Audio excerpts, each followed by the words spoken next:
સ્ટુડિયોમાં ડાયરેક્ટર તરીકે 300થી વધુ કૃષિ વિષયક ડોક્યુમેન્ટરીનું સર્જન કર્યું, જેમાંનું એક ડોક્યુમેન્ટરી 1923માં Indian council of agriculture research manager દ્વારા બેસ્ટ ડોક્યુમેન્ટરીનો એવોર્ડ આપવામાં આવેલો છે. સૌને નમસ્કાર.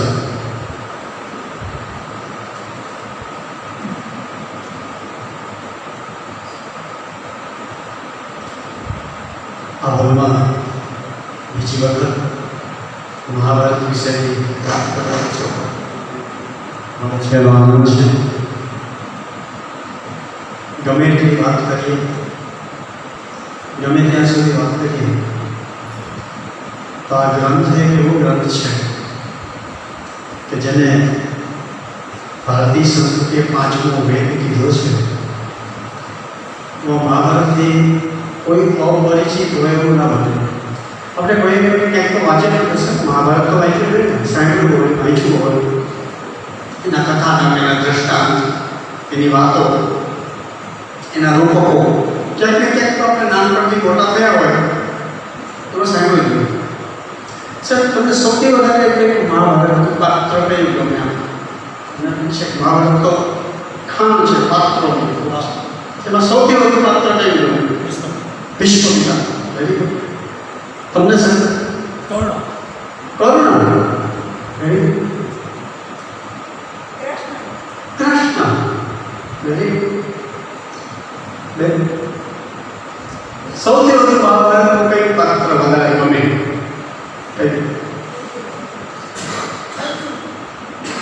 અર્જુન. સર, તમને? ભીમ. પાછળ સાહેબ? Yes sir. કૃષ્ણ. વાહ. એટલે વેરાયટીઝ ઓફ કેરેક્ટર્સ 88 ને ભરેલું આ એક ગ્રંથ છે, અને દરેક પાત્રને ગમતા હોવાના ગુણધર્મ છે. કોઈકને કોઈક પાત્ર તો ગમતું જ હોય, અને કેટેગરાઇઝ જ્યારે વર્ગીકરણ કરવાનું થાય ત્યારે મુશ્કેલી પડે કે કોને આપણે ગમતું કરવું. આવો એક ગ્રંથ છે, એના વિશે થોડી બેસીને ઘરેલું વાતો થોડી કરવી છે. મૂળ જો કૃષિ યુનિવર્સિટીમાં પ્રાધ્યાપક તરીકે હતો, અને મારો વિષય એગ્રીકલ્ચર છે. પણ 6-7 વર્ષ પહેલાં કોઈ મને કહ્યું કે આ ભારત આખું વાંચવું જોઈએ. વાંચ્યું, બહુ મજા આવી. પછી એ રોજિંદી ટેવ પડી ગઈ. આપણે વિષય કહેશું કે આપણે મહાભારત વાંચવું હોય તો કયું મહાભારત વાંચવાનું? મહાભારત અનેક છે ભારતમાં. વર્ષોથી જુદી જુદી પ્રતોને જુદા જુદા વર્ઝન્સ આપણે ત્યાં થતા આવ્યા છે. આપણે કયું મહાભારત વાંચવું ને શા માટે વાંચવું? આ એક એવો ગ્રંથ છે કે જે યાદ કરીએ ને તો એક મસ્તી આવી જાય. એને યાદ કરીએ એટલે આપણું મન ભારે ન થાય. કેટલાક ગ્રંથો આપણા એવા છે કે જેને યાદ કરીએ તો થોડા આપણે ગંભીર થઈ જઈએ, કારણ કે એની અંદર એવા વિષયો ભર્યા છે. પણ મહાભારતમાં એવું ન થાય. મહાભારત એટલે આમ ખડખડ વહેતા ઝરણા જેવું એક શાસ્ત્ર છે.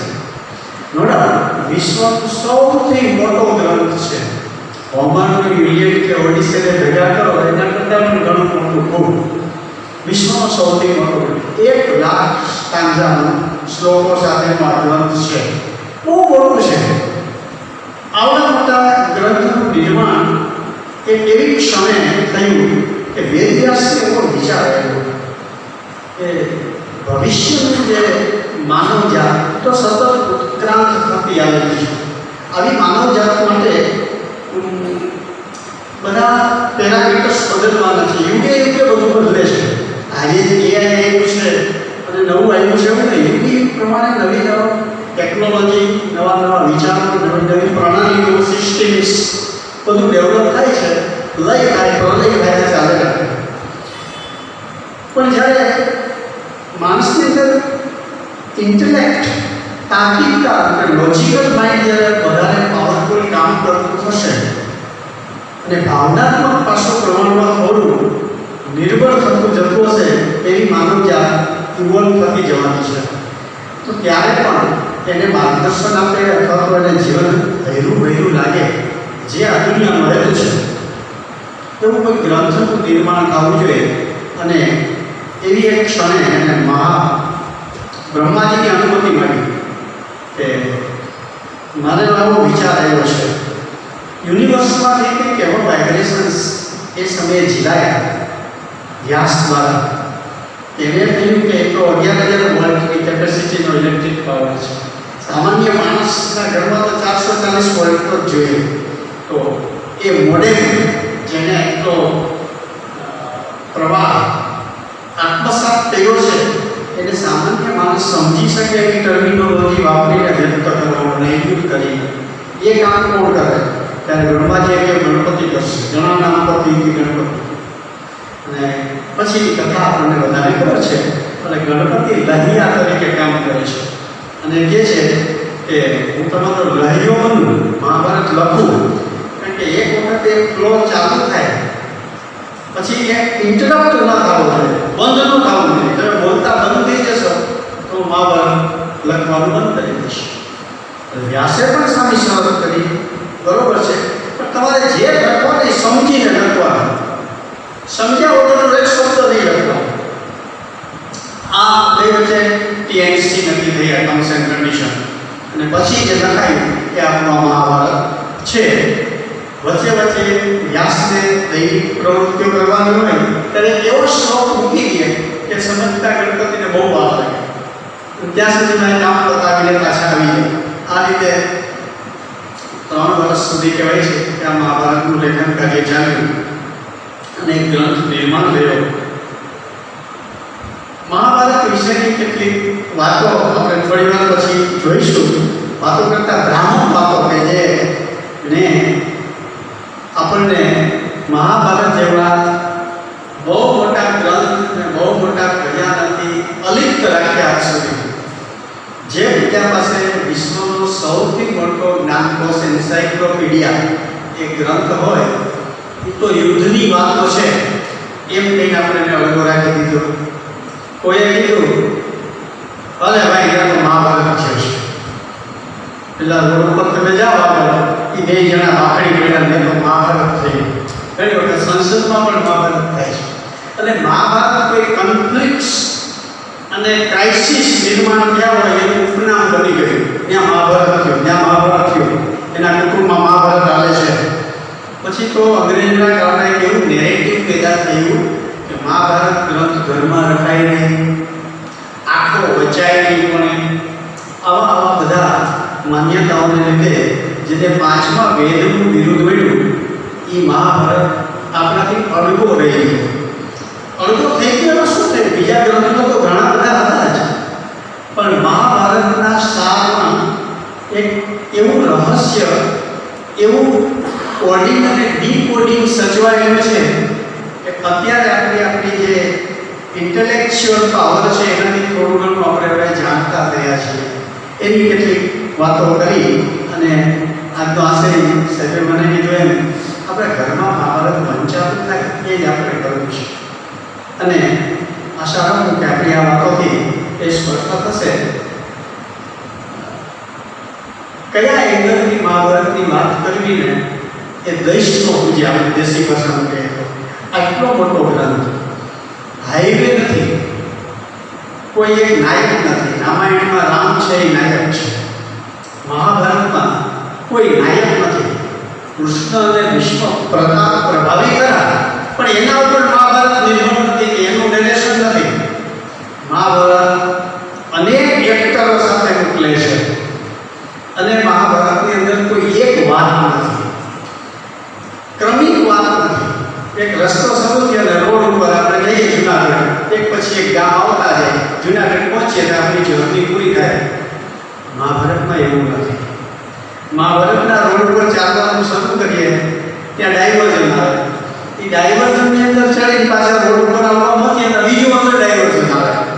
આમ અનેક ગલી ગુચીઓ વાળું એક વેબ ઝાડું છે, ઝાડું આવો આ ગ્રંથ છે.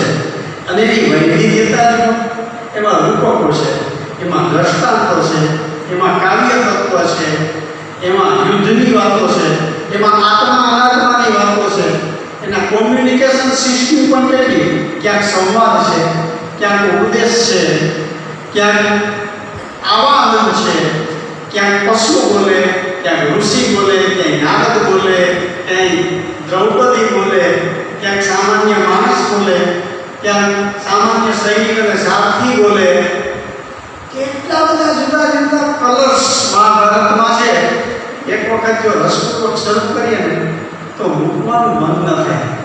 એટલી બધી રોચકતા, એટલી બધી સરળતા અને સામાન્ય માણસ સમજી શકે એટલી સરળતા, અને છેલ્લા 5000 વર્ષથી એને ખૂબ જ ચર્નિંગ કરી અને મંથન કરીને નવનીત કાઢે એવા પ્રખર બુદ્ધિમાન લોકોને પણ ગહન લાગે એવી ગહનતા. આવો એક વિચક્ષણ ગ્રંથ છે સાહેબ મહાભારત. 5મો વેદ એમનો નથી કહેવાય. એની અંદરની જે વાતો છે છેલ્લા 150 વર્ષની અંદર આપણે ત્યાં વિશ્વમાં જે સાહિત્ય નિર્માણ થયું છે એમાં મોટિવેશનલ પુસ્તકો ખૂબ થયા. ડેલ કાર્નેગીનું તમે વાંચો, એમાં ઘણા બધા, આજે તો રોજે ઘણા બધા વાત કરે છે. ઘણા બધા પર્સનાલિટી ડેવલપમેન્ટની બુક્સ બહુ આવી, ઘણા બધા time management, self help groups books, આવી જાતની બુક ખાસ કરીને પશ્ચિમી જગતમાં બહુ હોય છે. અને આપણે કહીએ પણ આપણા યોગ અને અધ્યાત્મને લગતી વધારે સાયન્ટિફિકલી પ્રતિપાદન કરનારી બુક્સ અત્યારે પ્રેસમાંથી પબ્લિશ થઈ ગઈ છે. આટલું બધું માનવ જાતને સારી દિશામાં લઈ જવા માટેનું સાહિત્ય નિર્માણ થયું, પણ એ બધા જ સાહિત્યનો ભેગું કરીને એનો અર્થ કાઢીને ટીપું કાઢવામાં આવે અને બધાનો જો સમન્વય કોઈમાં હોય તો એ મહાભારત છે. એક બે વાતો લઈશું. કારણ શું છે, આપણી પાસે સમય નથી. એક એવો ગ્રંથ છે સાહેબ કે જ્યાં માત્ર પ્રશ્ન પૂછીને જ્ઞાન આપવામાં, જવાબ તો દેવાનો. રાજશ્રી યજ્ઞ પહેલા નારદ મુનિ યુધિષ્ઠિર પાસે આવે છે અને યુધિષ્ઠિરનું જે ઇન્દ્રપ્રસ્થ રાજ્ય છે ત્યાં સિંહાસન ઉપર યુધિષ્ઠિર બેઠા છે અને નારદ મુનિનું સ્વાગત કરે છે. થોડું ડાયવર્ઝન લો. હવે નારદ મુનિ આપણા હૃદયમાં આવે અને કાનમાં સંભળાય કેવા આવે, ચોટી હોય, હાથમાં તંબુરો હોય અને આગળ કોકનો ઝઘડો કરાવશે. આપણે માટે નારદ જેવું આ ચિત્ર છે અને પિક્ચરમાં જોઈએ, સાહિત્યમાં જોઈએ, વાતોમાં જોઈએ આજ નારદ લાગે.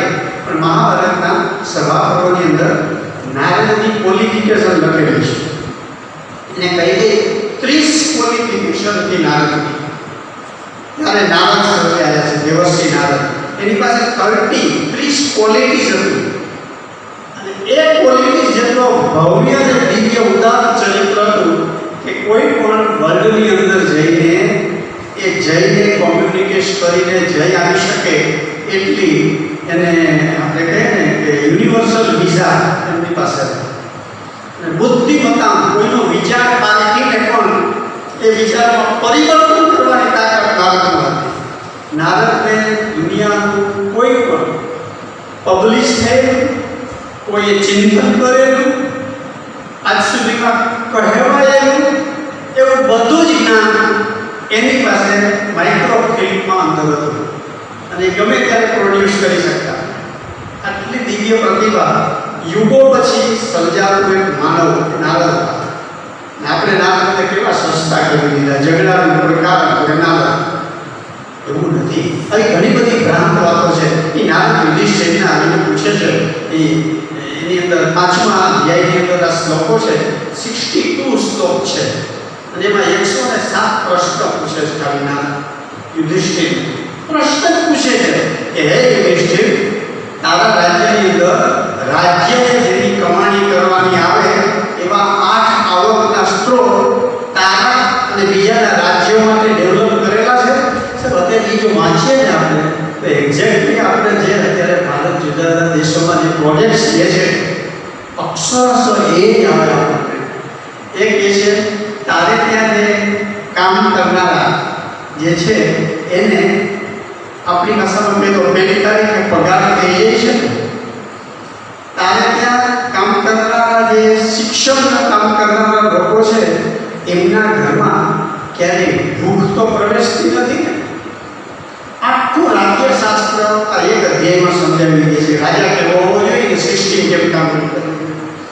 મિત્ર રાજ્યોની અંદર 10 અને શત્રુ રાજ્યોમાં 17 ગુપ્તચરોને રાખેલા છે ને, ત્યારે દરેક જે મંત્રીઓ, પછી એ કોષાધ્યક્ષ હોય કે પછી એ દુર્ગનો અધ્યક્ષ હોય, વિત્તનો અધ્યક્ષ હોય, સેનાપતિ હોય, એ બધાની પાછળ ગુપ્તચરો કામ કરે છે ને. આટલું પ્રકૃષ્ટ રાજ્યશાસ્ત્ર 5000 વર્ષ પહેલા આપણે ત્યાં હતું.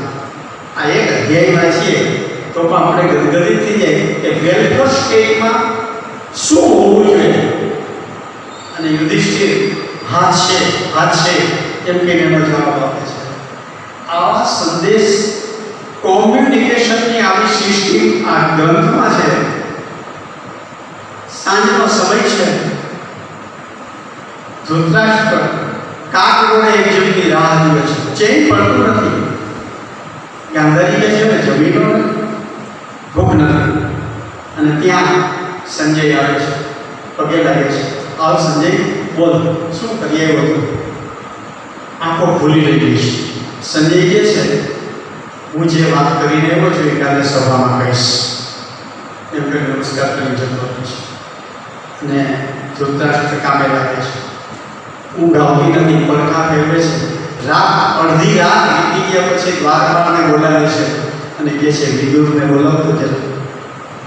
વિદુરને બોલાવો એમ કહેવામાં દ્વારપાળ વિદુર પાસે જઈ છે. એ જે વિદુરને કહે છે ત્યારે વિદુર એને શું સંદેશો આપે છે? વિદુર આવે છે પેલા પાછો દ્વારપાળને કહે છે કે મહારાજને કેમ આવ્યો? દ્વારપાળ મહારાજ ધૃતરાષ્ટ્રને શું કહે છે? આ જે કોમ્યુનિકેશન છે ને સર, એટલું જ ખાલી વાંચીએ ને તો આપણને ખબર પડે કે પ્રાચીન ભારતની અંદર એકબીજા સાથે વાત કરવાની અને એક પણ માહિતી ભૂલ ભરેલી કે સંદિગ્ધ ન રહે એટલી ક્લેરિટી રાખીને વાત કરવાની કેટલી સરસ પદ્ધતિ ડેવલપ થયેલી હતી. આ તો એક સામાન્ય એક જ પ્રસંગમાં વાત છે, પણ જ્યારે કોમ્યુનિકેશનની આજે વાત કરીએ છીએ અને મોટાભાગના પ્રશ્નો કોમ્યુનિકેશન ગેપને લીધે થાય છે.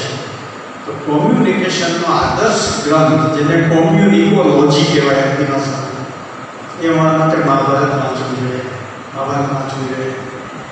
ધૃતરાષ્ટ્ર કહે છે, વિદુર મને ઊંઘ આવતી નથી.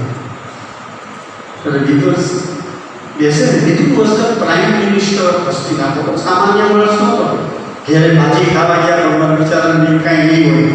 Vidur was the prime minister, વડાપ્રધાન હતો હસ્તિનાપુરનો. આ એ બેસીને બીજું કાંઈ નથી પૂછતો કે તમને ઊંઘ નથી આવતી. એક તો જેનું બધું વિત્ત હરાઈ ગયું હોય, જેને કોઈ બળવાન શત્રુ સામે દુશ્મની ઊભી કરી હોય. ત્રીજું, જેની પાસે ભવિષ્ય માટે જીવન ચલાવવાનો નિર્વાહના કોઈ સાધન ન હોય, જે કામી હોય અને જે ચોર હોય. આ 5 જણાને ઊંઘ ન આવે. ધૃતરાષ્ટ્ર નીચું જોઈ ગઈ છે કે તું અત્યારે રહેવા દે, મારી અશાંતિ ગમે એમ કરીને મીટાવ. અને પછી જે વિદુર એને ઉપદેશ કરતા એને જે શિખામણ આપે છે એ એટલે વિદુર નીતિ. તે પાછા જેવો ગ્રંથ છે વિદુર નીતિ. એ વિદુર નીતિની અંદર આજે હું જોતો હતો, કુટુંબ અંગેની વાત પણ કેટલી સરસ કરી છે.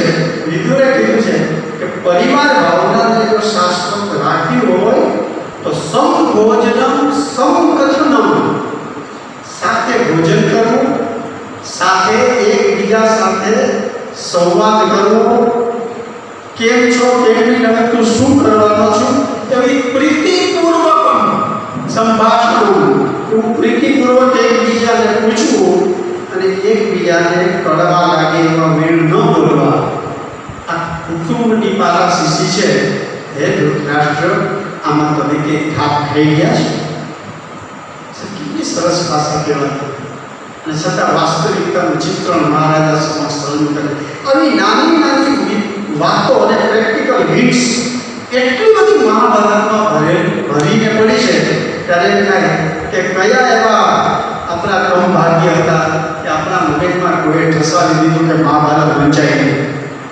મહાભારત રાખીએ તો મહાભારત થાય ઘરમાં.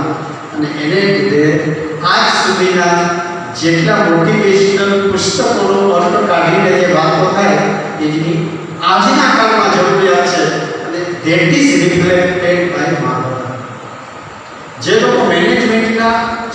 ગ્રંથ છે એને હંમેશા કેસ સ્ટડી જોવાનો હોય. Mahabharat is the richest source in the world. દુનિયાનો સૌથી સમૃદ્ધ ગ્રંથ છે કે જેની અંદર સેંકડો કેસ સ્ટડી આપેલા છે. કેસ સ્ટડીના આધારે હંમેશા આજના સાંપ્રદાયને આપણે મૂલવી શકીએ. આ કેવળ મહાભારતના કન્ટેન્ટની અંદર છે. મહાભારત એક એવો ગ્રંથ છે કે જેની બરોબર મધ્યમાં ગીતા છે. ભગવદ્ ગીતા એ મહાભારતના ભીષ્મ પર્વમાં છે અને એ પણ કેવી રીતે સર્જન થયું. સંજય ભીષ્મ પિતામહ અને ધૃતરાષ્ટ્રને કોમેન્ટરી આપે છે કે એટલે પૂછે છે કે આજે ભીષ્મ પડ્યા 10મા દિવસે ભીષ્મ પડી શું વાત છે. ધૃતરાષ્ટ્ર ભીષ્મ મહારથી કે જેને જગતની અંદર કોઈ જીતી ન શકે એવો અજય વ્યક્તિ અને પરાસ્ત થઈ ગયો. હવે મને માંડીને વાત કર શું થયું પહેલેથી કહેવા દો. પછી સંજય વાત કહેવાની શરૂઆત કરે છે. ધર્મક્ષેત્રે કુરુક્ષેત્રે સમવેત આયુષ્ય મામકા માંડવાની ભેગા મળીને શું કહ્યું. એટલે વાસ્તવમાં ભગવદ્ ગીતા કહેવાય યુદ્ધની શરૂઆત થઈ પહેલે દિવસે શરૂઆત અને એનું લોકેશન એનું જીપીએસ મહાભારતમાં મહાભારત યુદ્ધ થયા પછી 10મા દિવસે છે. જ્યારે ધૃતરાષ્ટ્રએ પૂછ્યું ત્યારે સંજયે પાછું કીધું પહેલેથી. આ ગીતાની અંદરનો જે 700 શ્લોકમાં જે વાતો છે ત્યાં એક કાંકરાનો એક છેડો અહીંયા બંધાયેલો છે અને બીજો છેડો મહાભારતની કોક ને કોક વાત સાથે દ્રષ્ટાંત સાથે અને પાત્ર સાથે જોડાયેલો છે. એટલે વેદવ્યાસની આ રચનાની ખૂબી જુઓ. આપણને એમ છે મહાભારત 5 વર્ષ પહેલા રચાઈ ગયું નહીં. મહાભારત ઇઝ એવર લિવિંગ, હંમેશા માટે એક્ઝિસ્ટ અસ્તિત્વ ધરાવે છે. જ્યાં જ્યારે આપણા મનની અંદર એવો પ્રશ્ન આવે છે કે મારે મારા ભાઈના ખેતરના સેટા માટેનો જે ડોક્યુમેન્ટ છે એમાં બદલ કરવો છે, મારે મારા પાર્ટનરને આ ડીલની ખબર નથી તો એ ભૂલી જાઉં છું, મારે મારા સાસુને ખબર ન પડે એ રીતનું મારે આ કામ કરવું છે. આવી જે પ્લાનિંગ ને સ્ટ્રેટેજી આપણું મન સતત ઘડે છે, it is the job of Shakuni. It exist. આ મહાભારતના દરેક પાત્રો જીવંત છે અને અત્યારે આપણામાં જીવાઈ રહ્યા છે. We are fragmented. આપણા અસંખ્ય કટકા આપણા મનની અંદર છે. આપણે એક વ્યક્તિ નથી. આપણા વ્યક્તિત્વના પાસાઓના અનેક રિફ્લેક્શન છે. આપણે પતિ તરીકે, પુત્ર તરીકે, ભાઈ તરીકે, બાપ તરીકે, દીકરા તરીકે, પાર્ટનર તરીકે, મિત્રો તરીકે, પાડોશી તરીકે, આપણા બધા અલગ અલગ રૂપ છે. એક કન્સિસ્ટન્ટ એક રૂપ નથી આપણું. અને આ જે કટકાઓ છે એ દરેક કટકો કોઈને કોઈ ચીપ વીકનેસ આપણી જે નબળાઈઓ છે ને એનાથી ગ્રસિત થયેલો છે. અને મુખ્ય ચીપ વીકનેસ શું છે અને સૌ ખબરો છે એ જીવી ગયા છે. હું જ્યારે સર્કલની મારું સ્કૂટર લઈને જાઉં છું, પોલીસ છે નહીં અને સર્કલ લાંબુ ક્યાં આટો મારવો અને પછી આ બાજુથી નીકળીને શોર્ટકટ લઈને નીકળી જાઉં છું. મને જ્યારે જ્યારે કોઈ પણ નિયમ તોડવાની ઈચ્છા થાય છે અને એમ કરવામાં મને જ્યારે ખટકો થતો નથી, મેં મારું કામ કરી લીધું ને એ નિપટાઈવાનો આનંદ મને થાય છે. આ જે બને છે ત્યારે ત્યારે અંદરનો આપણો દુશાસન મજબૂત થતો જાય છે. દુશાસન, મિસમેનેજમેન્ટ, વ્યક્તિગત મિસમેનેજમેન્ટ, સામૂહિક મિસમેનેજમેન્ટ, સમયનું મિસમેનેજમેન્ટ, આ જે દુશાસન છે. એટલે દ્રૌપદી રૂપી બુદ્ધિના વસ્ત્રો સતત આપણી દુશાસન ચીરહરણ કરે છે. આપણે જોઈએ છીએ કંઈ કરી શકતા નથી. ક્યારેક અંદરનો પ્રશ્ન ચિત્કારી ઉઠે, આ બરોબર નથી, આ બધા કરે છે. હવે આમ કરીએ તો કહેવાય, હવે આમ ખબર તો વિષ્ણુ રાધે જ નહીં. હવે આજના આગળમાં છૂટકો હોય તો દરિયામાં છૂટકો જ નથી. આખી દુનિયા એમ કરે છે, હું થોડો એક જ છું. આવા જસ્ટિફિકેશન સાથે જ્યારે આપણે કોઈ પણ આપણી કોઈ નબળાઈને પોષીએ છીએ ત્યારે કૌરવ પુષ્ટ થાય છે, પાંડવ દુર્બળ થતો જાય છે. આ વોર સતત ચાલુ છે. આ માનસિક નહીં, આપણી અંદરના કુરુક્ષેત્ર ઉપર સતત લડાતું જે યુદ્ધ છે એનું એક્ઝેક્ટ પ્રતીક એ મહાભારતનું યુદ્ધ છે. અને એક ગ્રંથમાં કહેવાય ઈશાન યુદ્ધનો ગ્રંથ નથી, 25% યુદ્ધના શ્લોક છે, 25% યુદ્ધના શ્લોક છે. બાકીના શ્લોકોની અંદર માનવ અનુભૂતિ ને માનવ અનુભવ જે ઠાસીને ભર્યો છે એની પાછળ આપણે ડીકોડ કરી શકીએ એવી ભાષામાં છે. એવો કોઈ નથી ખબર ન પડે. આ ગ્રંથ મહાભારતનો ગ્રંથ છે. કોઈ પણ સભામાં જતા હોઈએ એક દૂત તરીકે જ્યારે જવાનું હોય ત્યારનો આજનો જે પ્રોટોકોલ જીવવામાં નક્કી થયો છે એ જ પ્રોટોકોલ મહાભારતમાં 5000 વર્ષથી લખેલો છે. શું કરવાનું દૂતને? જ્યારે બે દેશો વચ્ચેના યુદ્ધ નિયમો બીજા વિશ્વયુદ્ધ પછી યુદ્ધોએ નક્કી કર્યા, એનું પાલન કેટલું થાય છે આપણે જોઈએ છે. મહાભારતના યુદ્ધ પહેલા આગલી રાતે વોર રૂમની અંદર બંને પક્ષના મહારથીઓ સાથે એગ્રીમેન્ટ થાય છે. મહાભારત યુદ્ધ કેમ સર વિચાર કરો, જે દેશની અંદર યુદ્ધ લડવા માટેના પણ નિયમો હોય છે તો અધ્યાત્મના તો હોય જ ને. આટલું શાસ્ત્ર જ્યાં ડેવલપ થયું છે ને આટલી સમયના અભાવે કોઈ એની ડિટેલ નહીં જાય. મહાભારતમાં તમે વાંચજો છે કેવા કેવાને નહીં માનવાનું. એ વચ્ચે એગ્રીમેન્ટ થાય છે પાંડવ અને કૌરવની સભામાં. કોને કોને નહીં માનવાનું? જેની પાસે શસ્ત્ર ન હોય એને નહીં માનવાનું. રથવાળે રથ સાથે, હાથીવાળે હાથીવાળા સાથે, પાયદળવાળે પાયદળ સાથે લડવાનું. એક જણાએ લડવાનું. બીજો લડવામાં વ્યસ્ત હોય ત્યારે બીજી વ્યક્તિને મારવાનું નહીં. પછી એ ઘવાઈ ગયો હોય કોઈ મારવાનું નહીં. પછી શસ્ત્ર મૂકી દે, ઘા કરી દે, એને મારવાનું નહીં. આવા નિયમો ક્યાં જોયા છે? રાત પડે એટલે બે શિબિર, બે છાવણીઓના સૈનિકોએ એકબીજામાં જવાની છૂટ, ગુપ્તચરોએ જવાની છૂટ. એનો તો લાભ લીધો તો કૃષ્ણે વિશ્વ પિતામાં જે પૂછી તમે કેમ કરશો એ વાત આપણે મહાભારતમાં વાંચી છે. સાહેબ આવું ક્યાં યુદ્ધ હોય? આટલા અક્ષમની સેનાનું લોજિસ્ટિક કેટલું જોયું હશે, એની ખાણીપીણી, એની શુશ્રૂષા કરવાવાળું મેડિકલ ફેસિલિટી, એમાં જે પશુઓ હતા એ ગવાય તો એની સારવાર કરવા માટેનું આખું વેટરનરી યુનિટ.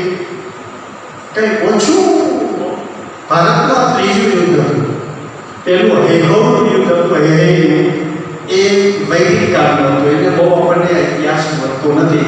બીજું યુદ્ધ એટલે રામ રાવણનું યુદ્ધ અને ત્રીજું એટલે મહાભારતનું યુદ્ધ. પણ ખરેખર રામ રાવણનું યુદ્ધ એક તુમુલ યુદ્ધ હતું. તુમુલ. There were no matching of the both militaries. લંકાની મિલિટરી અને રામની મિલિટરીનું મેચિંગ હતું. Highly trained, highly equipped military રામનું મિલિટરી હતું અને અનટ્રેન્ડ સોલ્જર્સ. અને આપણી ભાષામાં કહીએ તો હથિયારો જ નહોતા એની પાસે. ઓલાને વૃક્ષ ઉપાડીને ફેંકી મારવાનું, કોઈ મોટી મોટી શિલાઓ ફેંકે. આખું સૈન્ય વેલ ટ્રેન્ડ નહોતું અને એ તુમુલ યુદ્ધ હતું. જેને જેમ મન પડે મારવાનું, જે હાથ લઈ ગયો છે. અને મહાભારતનું યુદ્ધ it was well manage, well planned યુદ્ધ હતું. એની અંદરના જે અસ્ત્રો શસ્ત્રો હતા એનું વર્ણન આપણે ધનુર્વેદ, આપણા 4 ઉપવેદો છે એમાં ધનુર્વેદ છે. કુદરતી હજી આપણે 1 કે 2 ચેપ્ટર રહ્યા છે, બાકીનું બધું નષ્ટ થઈ ગયું. એના આધારે ખબર પડે કે એન્શિયન્ટ ભારતમાં આર્મામેન્ટ કેવા હતા, શસ્ત્રો. ઈરાકના અમેરિકાના યુદ્ધ વખતે ઈરાકે શું કહ્યું હતું કે ડમી ટેન્ક્સ ડેઝર્ટમાં પાથરી દીધી. એટલે સેટેલાઇટ પિક્ચરમાં અમેરિકાની ઉપર એ બોમ્બ નાખે અને વેસ્ટેજ છે. એટલે પછી અમેરિકાએ સિસ્ટમ ડેવલપ કરી, વોઇસ રેકોગ્નિશન સિસ્ટમ, જે અત્યારે આપણે મોબાઈલમાં આવી ગઈ છે. તમે એ કરો એટલે એ મિસાઇલ વોઇસ કમાન્ડથી છૂટે અને ટાર્ગેટ ઉપર જાય. આ બહુ બોલ્ડ સિસ્ટમ છે. લેટેસ્ટ વર્ઝન બધા આવી ગયા. આપણે ત્યાં મહાભારતમાં એક મંત્ર બોલીને તીર ફેંકે એના હજારો તીર બની જાય. કૃષ્ણ આ ટેકનોલોજીથી મહાભારતમાં હતું. હવે કૃષ્ણને કહેતા કે ક્યાં ગઈ ટેકનોલોજી? આટલું મોટું જ્ઞાનનો સંબંધ આટલા ટોચના લેવલનું જે વખતે ભારત હતું એને આપણે જાળવી ન શક્યા. પણ આ મહાભારતની ખરી કરામત ત્યાં છે સાહેબ કે મહાભારત લઈને આમ તમે ગમે એ પાલું કરો, પહેલેથી વાંચવું જરૂરી નહીં. વાંચો તો મજા જ આવે, કારણ કે તમને પૂર્વા પર શબ્દ મળે. તમે ગમે એ પાલું ખોલો તો તમને મજા જ આવે. આટલો મસ્ત ગ્રંથ છે. આ મહાભારતને કોઈ હીરો નથી. કૃષ્ણ અને ભીષ્મ બે પ્રભાવી પાત્રો બે છે, પણ they are not the heroes. Heroes ઘણા બધા છે એની અંદર, પણ બંનેમાં સામ્ય છે. તમને ખબર છે આટલું મોટું વ્યક્તિગતનો અવતાર લઈને આવે. It is the embodiment of wisdom and energy. એ કૃષ્ણ જ્યારે જગતને એક સંદેશ આપવા, એ માત્ર યુદ્ધો કરાવવા અને ભાઈ ભાઈ વચ્ચેના ઝઘડા મિટાવવા ના આવે. એ જ્યારે આવે છે તેનો મકસદ કંઈક જુદો હોય. મહાભારત કાળની થોડી વાત ત્યારે લઈએ કે હડપ્પન સંસ્કૃતિ આપણી અત્યારે મળી 5000 વર્ષ પહેલાની બહુ ભયંકર પરિસ્થિતિ એ વખતે હતી જ્યારે કૃષ્ણએ જન્મ લીધો. It was the most dangerous climatic catastrophe. પર્યાવરણનું ભયંકરમાં ભયંકર સ્વરૂપ તે વખતે હતું. કારણ કે ટેક્ટોનિક પ્લેટ ધરતીકંપ થવાથી સતલજ પશ્ચિમમાં ગઈ, યમુના પૂર્વમાં ગઈ, અને એ જેને ફીડ કરતી હતી એ સરસ્વતી નામશેષ થઈ ગઈ છે, ગુપ્ત થઈ ગઈ, જતી રહી. હવે સરસ્વતી છે ને આપણી વૈદિક કાળની મુખ્ય નદી છે, જેના સિંધુ અને સરસ્વતીના કાંઠે આપણી સંસ્કૃતિ વિકસી. હજારો લાખો લોકોનું માઇગ્રેશન કરવું પડ્યું. એ માઇગ્રેશન બહુ દુઃખી હોય છે. જ્યારે હિજરત કરવાનો સમય આવે ને, એ હિજરત બહુ જ દુઃખદાયક ઘટના હોય છે કોઈ પણ સમાજ માટે. અને કૃષ્ણ કાળમાં કરવાની હતી. કૃષ્ણ આવા કાળમાં જન્મ લીધો છે ત્યારે સૌથી વધુ એની જરૂર હતી. એને થાળે કાઢવાના હતા. કૃષિ સંસ્કૃતિ નષ્ટ થઈ ગઈ. લાકડાના હળથી ખેતી કરવાની પ્રેક્ટિસ હતી, કારણ કે રેતાળ જમીન હતી. હવે ગંગેટિક પ્લેનની અંદર માઇગ્રેશન થયું. એ હળ ચાલે નહીં, પછી લોખંડની કોષવાળા હળથી શરૂઆત કરી અને આખું મિશન બળદેવે ઉપાડ્યું. બળદેવજી એ કૃષિની મોટામાં મોટી ક્રાંતિ થઈ. હવે એ જમીનને ફળદ્રુપ રાખવા માટે અને સમાજને સસ્ટેન કરવા માટે પશુપાલન એટલે કે મિક્સ ફાર્મિંગ જરૂરી હતું. આ બે કરવા માટે કૃષ્ણ અને બળદેવે મુખ્ય અવતારી કાર્ય તો એ હતું. પછી તો એના જીવનભરની લીલા એને કરી જુદી જુદી, અને બધી જ સિમ્બોલિક છે, સાચી જ છે, કંઈક હેતુ માટે હતી. આ ક્લાઇમેટિક કન્ડિશન ને નગર જેવો શહેરી સંસ્કૃતિ વિકસવા માંડી. વૃંદાવન, વરસાના, ગોકુલ આવા નાના નાના ગામડાના જે ગણતંત્રો હતા એને બદલે હવે સામ્રાજ્યવાદની શરૂઆત થઈ હતી. ત્યાં જરાસંઘે મોગલનું પેડું તો અનેક રાજાઓને બંદીવાન બનાવીને પોતાનું સામ્રાજ્ય વિસ્તાર્યું. ક્યાં સુધી? મથુરા સુધી. મથુરાને પણ એની પોતાની બે દીકરીઓ આપી, કંસને, અને એને જમાઈ બનાવ્યો હતો. એક તો કૃષ્ણ સામે વાંધો પડ્યો કે કંસને મારી એનો મારા જમાઈ. કથા બહુ સરસ છે, લાંબી છે, વાંચો મહાભારતની અંદર. બીજી તરફ નરકાસુરે, આ બાજુ તમે જુઓ તો શિશુપાલે મધ્ય ભારતમાં સામ્રાજ્યવાદ ઉભો થતો હતો. નવા નવા શહેરો બનતા હતા. ઇન્દ્રપ્રસ્થ બન્યું, ભગવાને દ્વારકા વસાવ્યું. આવા તો કેટલા કેટલા શહેરી અર્બન કલ્ચર ઊભું થતું હતું. અને અર્બન કલ્ચર અને રૂરલ કલ્ચર વચ્ચે ભેદ હોય છે.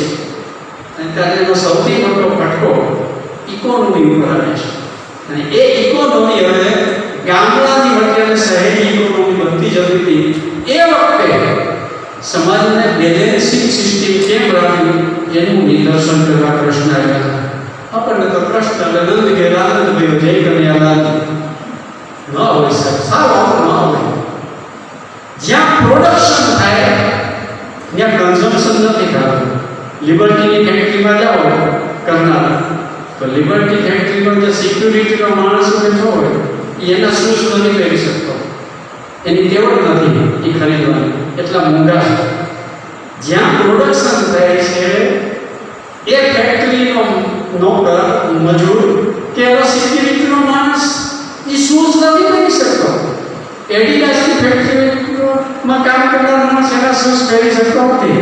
લિવાઇસના શર્ટ એની ફેક્ટરીવાળો પહેરી શકતો નથી. જ્યાં પ્રોડક્શન છે ત્યાં કન્ઝમ્પશન એની ટેવ નથી. એટલે પ્રોડક્શન એક જગ્યાએ, કન્ઝમ્પશન બીજી જગ્યાએ, ઇકોનોમી આખી ઇમ્બેલેન્સ થાય છે.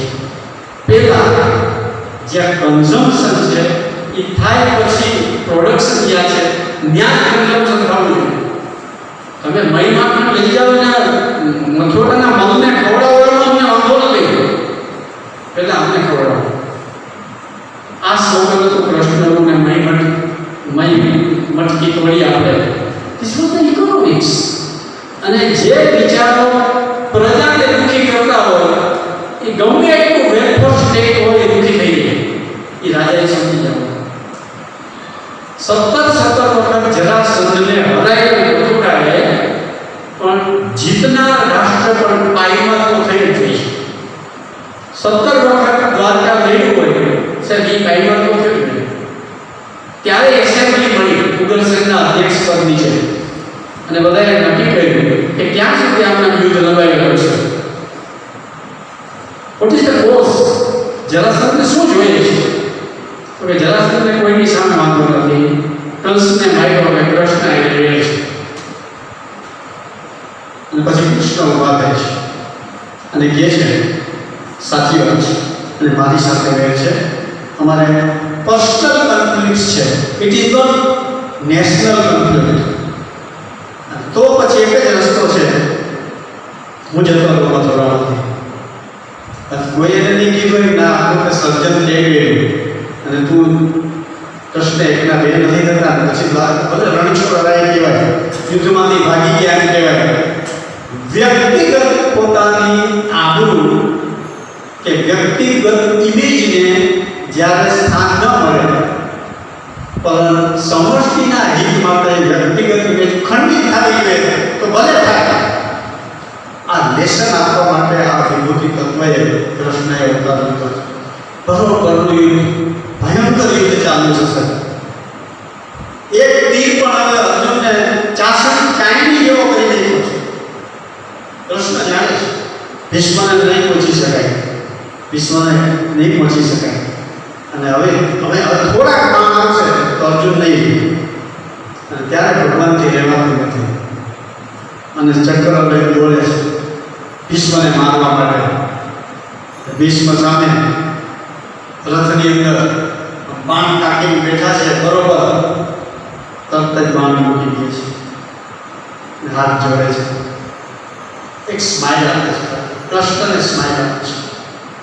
કૃષ્ણ ઉભા રહી જાય છે, આંખમાં આંખ ઓરવી. કૃષ્ણ હરેકથી પાછું સ્માઇલ આપે છે.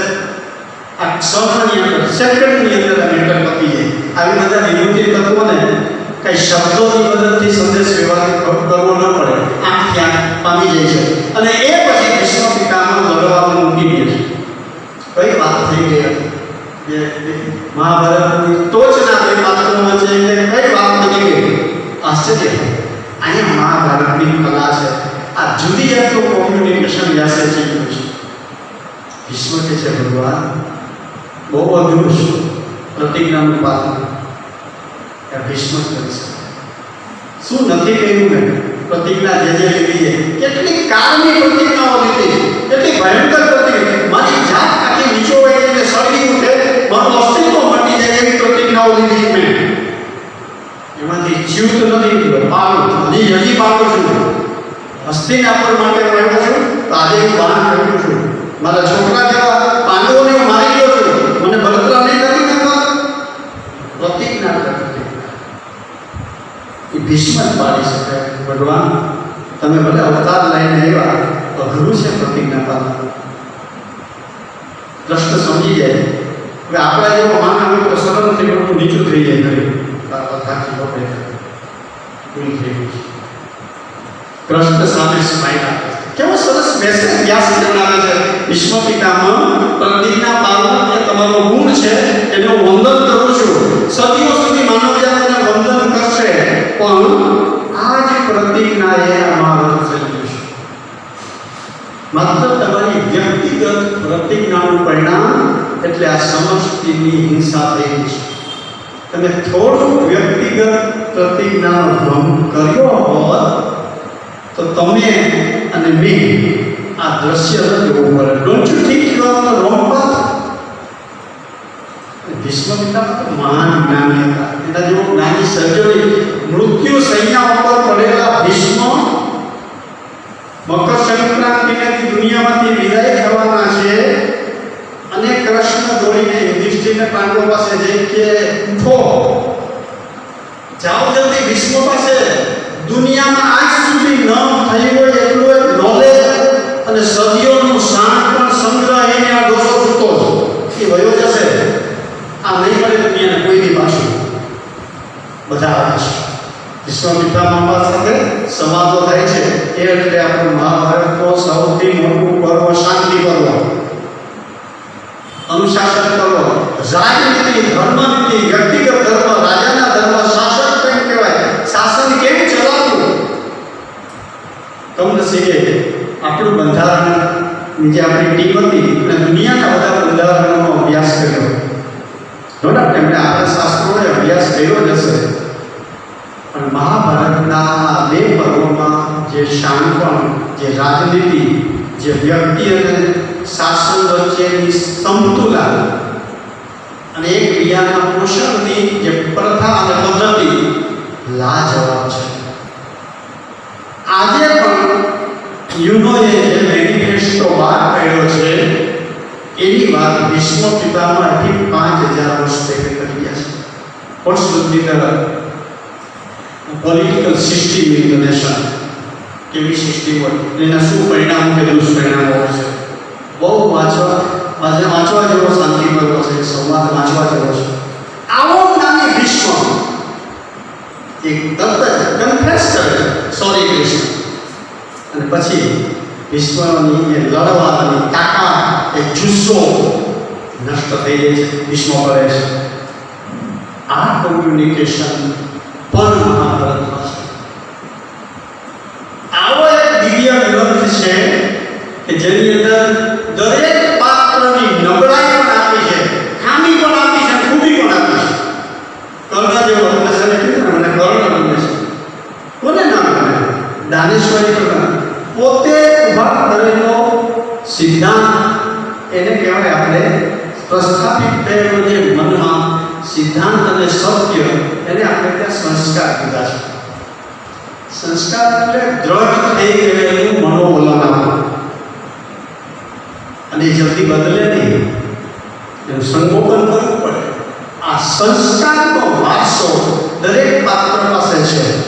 દરેક ધર્મરાજાઓ સત્ય બોલવાનું. એકવાર અર્જુન પૂછે છે કે ભાઈ બધે સત્ય જ કેમ બોલો છો?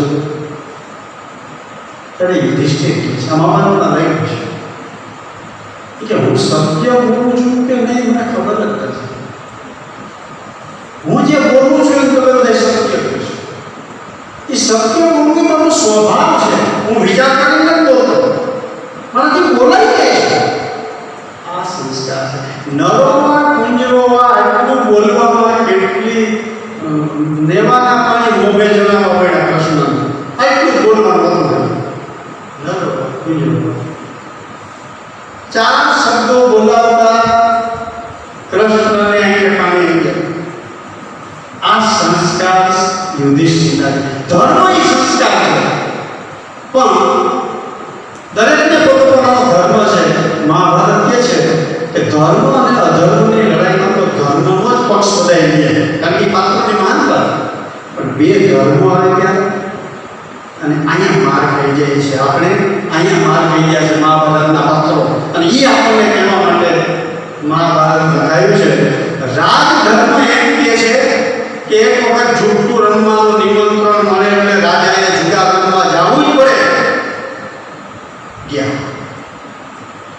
યુધિષ્ઠિર રાજાનો ધર્મ છે. કાકાએ કીધું છે કૃષ્ણને પણ પૂછવામાં રોકાણ કે જેને આખું સર્જન પાંડવોને ઉભા કરનાર કૃષ્ણ હતા, પોતાની સગી બેનને અર્જુનને કીધું તું ભગાડી જા અને પરણી જા, કારણ કે તું એને પરણીશ તો અમે દરિયામાં તને કેટલું બધું આપશું, પટાણીની જરૂર છે અને તમે એવા તેજસ્વી પાંડવો છો પણ અમારું લેશો એટલે અમારી કન્યાને તમારી બેનને ઉપાડી જા.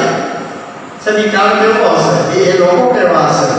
અને જેવો અર્જુન સુભદ્રાનું હરણ કરે છે અને જે બધા યાદવો તૈયાર થઈ જાય છે લડવા. અહીંયા થોડુંક આપણા મહાભારતના કાળમાં જરી તમે જજો, બહુ મજા આવશે. Krishna was not king. આપણે કહીએ છીએ રણછોડ રાજા હતા, કૃષ્ણને કીધું તું રાજા છો, પણ કૃષ્ણ એટલા તો સોબર અને એટલા તો નમ્ર છે, તેણે ત્યારે રાજા તરીકે પોતાની જાતને રિફ્લેક્ટ કરી નથી. રાજા ઉગ્રસન જ છે એમને કહ્યું. અને જે જુદા જુદા યાદવોના કુળ હતા, ભાઈઓ બધા ગ્રુપ થઈ ગયા બધા, એવા જુદા જુદા કુળ એની એસેમ્બલી રચાણી. આપણી ભાષામાં કહીએ તો વિધાનસભા હતી અને એમાં દરેક ક્લાનનું પ્રતિનિધિત્વ હતું. આપણે 10 મિનિટ લેશું કારણ કે મને પ્રશ્નો કરી રાખી શોર્ટમાં બતાવ્યું. તો એને કૃષ્ણ રિક્વેસ્ટ કરે, સભા બોલાવે કે અર્જુનને મારવો કે નહીં, કારણ કે બળદેવ પોતે ધુઆ થઈ ગયા. એ શું સમજે છે ખબર એટલો આપણે નાસો રાખ્યો, છલમોલે સૈન્ય આવ્યો અને આપણી બેનને બગાડી દે ચાલે. પછી જે કૃષ્ણ લોજિકલ વાત સમજાવે છે, અહીંયા Krishna was the expert of the communicology. સંદેશ કોમ્યુનિકેશનનો બેકાર બાદશાહ એક્સપર્ટ હોય તે કૃષ્ણ હતા. એ જે વાત મૂકે છે મહાભારતના માથે રહી છે. અર્જુન જ્યારે યુધિષ્ઠિરને તલવાર લઈને બોલે છે માથું કાપી નાખો, 40 મહાભારત યુદ્ધમાં રાતે છાવણીમાં એ કે યુધિષ્ઠિરને કાપી નાખો, માથું કાપો. કૃષ્ણ કે આ ગંદા પાગલ, હજી તો યુદ્ધ ચાલુ થયું છે અને આ જે સરળતાથી આખી વાતને વળાંક આપી રહ્યા છે કૃષ્ણ, એમાં આપણને Krishna as a best strategist વ્યુકાર તરીકેના દર્શન થાય. કૃષ્ણને જાણવાનું તો મહાભારત વાંચવું પડે. ગોવિંદન ગિરિજી પસંદ ગયા વર્ષે ગયો હતો, 21 દિવસની કથા હતી. ત્યારે બહુ સરસ વાત કરી કે આપણે લોકોએ આપણે દરેક ધોરણનો સિલેબસ હોય ભણવા, તો પરિવારમાં કોઈ સિલેબસ નહીં. ક્યારે કયો ગ્રંથ શું વાંચવું કાંઈ એ તો હોવું જોઈએ. એટલે એમણે કીધું કે 1 થી 16 વર્ષ સુધી રામાયણની વાતો ઘરમાં થવી જોઈએ બાળક પાસે. 16 થી 16 to 60 everybody should read Mahabharata. અને 60 વર્ષ પછી ભાગવતની કથા સાંભળવાની કોઈ બે કથા 60 વર્ષ 16 થી 60 તો મહાભારત. કારણ કે જે જીવનના તબક્કામાં રોજ નીત નવા પ્રોબ્લેમ સોલ્વ કરવાના, જે જુદા જુદા કોન્ફ્લિક્ટ ક્રાઇસિસ આપણે આવવાના, એનો જવાબ મહાભારત જ આપી શકવાનો છે. કઈ મનોવૃત્તિના વ્યક્તિ સાથે કેમ ડીલ કરવું, આની જે પદ્ધતિ જે સટીકતાથી વ્યાસે મહાભારતમાં મૂકી છે, સાહેબ આખરી થઈ જઈએ. આપણે ઘણા મોટિવેશનલ ગુરુઓનું કામ છે આ છે. એટલી સુંદર રીતેની અભિવ્યક્તિ મહાભારતની અંદર છે. કૃષ્ણ એઝ એ સ્ટ્રેટેજિસ્ટ મંત્રણા કરવા જ્યારે પ્રશ્ન આવ્યા દૂત તરીકે કે આપણે યુદ્ધ નથી કરવું, છેલ્લે તો એનો બી પ્લાન પણ હતો કે પાછા આપી દેવું. એનો ઉતાર સાહેબ દુશાસનના મેળમાં હતો અને દુશાસનનો મેળ દુર્યોધનના મેળ કરતા થયો હતો અને આખો રિનોવેટ થયો હતો કૃષ્ણને માટે. કૃષ્ણ જ્યારે મંત્રણા કરવા આવતા હોય, આપણા મોદી સાહેબ મંત્રણા કરવાનું કંઈ એકલા હોય, એની સાથે બીજું 2 વિમાનો ભરીને કેટલા મુસદીઓ ભેગા હોય, સેક્રેટરીઓ ભેગા હોય. કૃષ્ણનું એવું જ હતું. ત્યારે કૃષ્ણ કહે છે દુશાસનના મહેમાન દુર્યોધન કહે છે તમે અમારા મહેમાન છો અને અમારે ત્યાં જમો. કૃષ્ણ કે બરોબર છે, બે જણને ત્યાં જમી શકાય, બે બીજા પાસે ક્યારે જમાય? કાંઈ તમારો મિત્ર અને કાં તમને ખાવાનું મળતું. આ બેમાંથી એક મારી પરિસ્થિતિ નથી એટલે હું તારે ત્યાં નહીં જવું. તો કે તમે દુશાસન તમારા માટે મોટું ગેસ્ટ હાઉસ હોય, મોટું બનાવ્યું છે, સજાવ્યું છે. ત્યારે કૃષ્ણ કહે છે હું સ્ટેટનો પ્રતિનિધિ છું, એમ્બેસેડર છું, દૂત છું. એટલે હું કોઈ વ્યક્તિગત પ્રોપર્ટી, વ્યક્તિગત માલિકીના મકાનમાં રહી શકું નહીં બીજા સ્ટેટ. આપણી ભાષામાં કહીએ તો સર્કિટ હાઉસમાં રહી શકું. અને વિદુર છે એ તો પ્રાઇમ મિનિસ્ટર, એટલે એની પાસે સરકારી ગેસ્ટ હાઉસ. કૃષ્ણ ત્યાં આવે છે. મોટી સ્ટ્રેટેજી શું કામ? કારણ કે કૃષ્ણ ખાલી સભામાં ભાષણ આપવા આવ્યા, એને જીતી લેવાનું હતું. યુદ્ધ પહેલા જ હસ્તિનાપુર જીતી લેવાનું હતું. એટલે એ જુદા જુદા એસોસિએશન, જુદા જુદા કોર્પોરેશનના મોવડી, પ્રમુખો, સેક્રેટરીઓ આ બધાને સાથે મીટિંગ માટે ત્યાં બોલનાર લીધું ને દુશાસનને ત્યાં આવ્યો હતા. એટલે હસ્તિનાપુરના જે કોર્પોરેટ ક્ષેત્ર હતું, પોલિટિકલ સેલિબ્રિટીઝ હતી, બધી સામાજિક મંડળોના પ્રમુખો આવે એ બધા સાથેની મંત્રણા તો કૃષ્ણની આ સભાની મંત્રણા પહેલા થઈ ચૂકી. He was explaining. અને એ જે સભામાં જ્યારે રજૂઆત કરે છે ત્યારે એવરીબડી વોઝ કન્વિન્સ. તમને બધાને ખબર છે ને ભીમસેનને ઝેર હતું નહીં? હા ખબર છે. લાક્ષાગૃહને બાળીને ગઈ તો બધાને તમને ખબર છે ને? હા એ ભરી સભામાં દ્રૌપદીના વસ્ત્રોનું હરણ થતું. તમે તો બધા હતા જ ને? હા હા અમે બધા. એટલું બધું નેરેશન કૃષ્ણ કરે છે કે બધાને એમ થાય છે કે દુર્યોધનને સજા થવી જોઈએ. અને એક વાત આ વાત કરીને કૃષ્ણ ધૃતરાષ્ટ્રને ભીષ્મને કહે છે આ જે માણસ હોય એ ગુનેગાર છે સ્ટેટનો, અને ગુનેગારને તરત જ બંદીવાન બનાવવો જોઈએ. અત્યારે બધા ધરપકડ કરો દુર્યોધનની.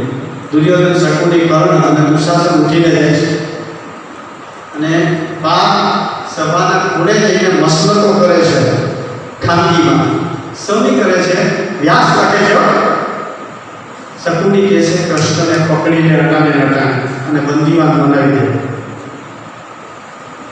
આ વાત કૃષ્ણને કેમ ખબર પડે? એ ભગવાન હતા એટલે મહાભારતમાં કૃષ્ણ ભગવાન હતા એની સ્તુતિઓ પણ છે, પણ એની દરેક પ્રવૃત્તિ અને દરેક લીલા માનવી જેવી છે. કૃષ્ણને ખબર કેમ પડે? કૃષ્ણની ભેગા સાત્યકી આવેલા છે. સાત્યકી છે અર્જુનનો શિષ્ય, નામ યાદવ. સાત્યકી પાસે સ્પેશિયલ સ્કિલ હતી. દૂરથી કોઈ માણસ વટ પકડાવે એના ઉપરથી શું બોલે છે એ જાણી શકતો. એ વોઝ સ્કિલફુલ. અને ફોનેટિક્સનો બહુ ઊંડો અભ્યાસ હતો સાત્યકી. અને તરત જ કૃષ્ણને કાનમાં કહે છે તમને પકડવાનું ષડયંત્ર રચાઈ ગયું છે. કૃષ્ણ એના આંખના ઈશારાથી સમજાવી દે છે અને સમજી જાય. શું સમજે છે? આજે પણ જ્યારે એક રાષ્ટ્રનો વડો બીજા રાષ્ટ્રમાં મંત્રણા માટે જાય ત્યારે એનું જે ઇન્ટરનેશનલ મરીન બોર્ડર હોય ત્યાં એની દેશની સબમરીન અને સ્ટીમરો નાખી દે છે. આજે પણ એ રસ્તો છે. ત્યારે સાત્યકીની સાથે ભૂરિશ્રવા સૈન્ય લઈને આવેલું છે. એ બહાર હસ્તિનાપુરની બહાર તૈયાર ઉભો છે. સાત્યકી જો ઈશારો કરે તો એ તરત જ હુમલો કરે છે. આ વાત સાત્યકી સાંકેતિક રીતે કન્વે કરે છે અને એમના ગુપ્તચરો આ વાત દુર્યોધનને કહે છે. મહાભારતમાં છે. એટલે દુર્યોધન પ્લાન કરતો મૂકે છે. એ વાત કૃષ્ણ કહે છે જો આ લોકો શું ષડયંત્ર રચી રહ્યા છે. જિંદગી આખી જેની ષડયંત્રમાં ગઈ હોય એવો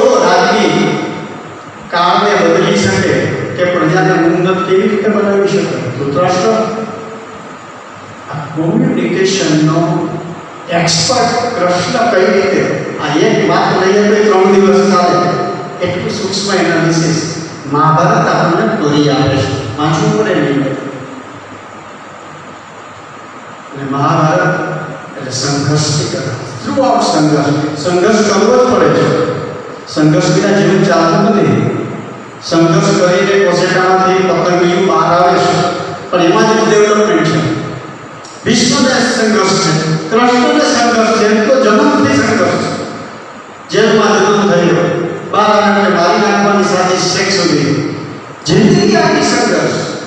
અધૂરામાં પૂરું હતું તે છેલ્લા દિવસે કેવું જોવા મળ્યું યાદવપૂર્ણ. આ સંઘર્ષ કઈ ઓછો છે? આપણા ઉપર કૃષ્ણના 10મા ભાગને એવું કોઈ આવતો નથી. તો આવી વિપરીત અને સંઘર્ષમાં પણ હસતો ચહેરો રાખીને કેમ જીવવું એનું સાયન્સ એને સમજાવવાનું હતું. That is Bhagavad Gita. એટલે મહાભારત છે એ હાર્ડવેર છે અને ગીતા એનો સોફ્ટવેર છે. સોફ્ટવેર સમજવા માટે પહેલા હાર્ડવેર સમજવો પડે, પછી ગીતા વાંચીએ તો સમજાય. આ ગોવિંદદેવજીએ હમણાં એમના લેક્ચરમાં વાત કરી, મને બહુ સ્પષ્ટ થઈ ગયું. આવો દિવ્ય અને ભવ્ય મહાભારત ગ્રંથ છે, એને વાંચતા થઈએ આપણી પેઢીમાં યુવાનોને પણ એમાંથી એમને જોઈએ છે એ તમામ પ્રકારની સ્કિલ એમાંથી મળી રહે એવો એક સુંદર ગ્રંથ છે. એની કેટલીક વાતો મેં તમારી પાસે મૂકી. સંસ્કાર એ વિપરીત પરિસ્થિતિમાં આપણો કેવો અભિગમ છે ત્યારે નક્કી થાય છે. બધું બરોબર હોય તો સંસ્કારી હોય.